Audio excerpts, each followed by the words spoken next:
DJ Shiv Narayan अलबेला music. खुश रह जान तू ससुरा में जाई के, खुश रह जान तू ससुरा में जाई के, कोइलिस बेवफाई काहे जोरे तोरा माई के। खुश रह जान तू ससुरा में जाई के, खुश रह जान तू ससुरा में जाई के, कोइलिस बेवफाई काहे जोरे तोरा माई के। खुश रह जान तू ससुरा में जाई के, खुश रह जान तू ससुरा में जाई के,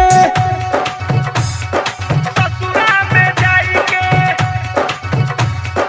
ससुरा में जाई के।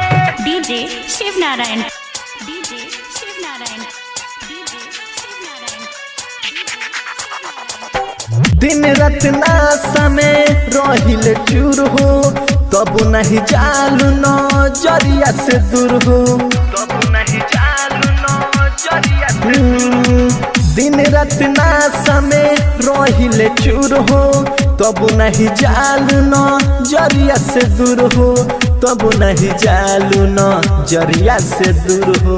मर जाइब जान तोरा ससुरा में आई के, मर जाइब जान तोरा ससुरा में आई के, कोइलिस बेवफाई काहे जोरे तोरा माई के।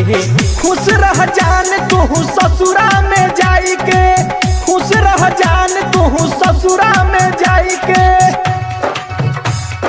ससुरा में जाई के, ससुरा में जाई के। DJ Shiv Narayan, DJ Shiv Narayan, DJ Shiv Narayan. presented by Albela recording studio Simrao. हमरा के छोड़ी काहे पियावा के भइलू, सच बोल जान काहे घात तू कइलू, सच बोल जान काहे घात तू कइलू। हमरा के छोड़ी काहे पियावा के भइलू, सच बोल जान काहे घात तू कइलू, सच बोल जान काहे घात तू कइलू। गइल शराबी गोलू राजा के बनाई के, गइल शराबी गोलू राजा के बनाई के, कोइलिस बेवफाई काहे जोरे तोरा माई के। खुश रह जान तू ससुरा में जाई के, खुश रह जान तू ससुरा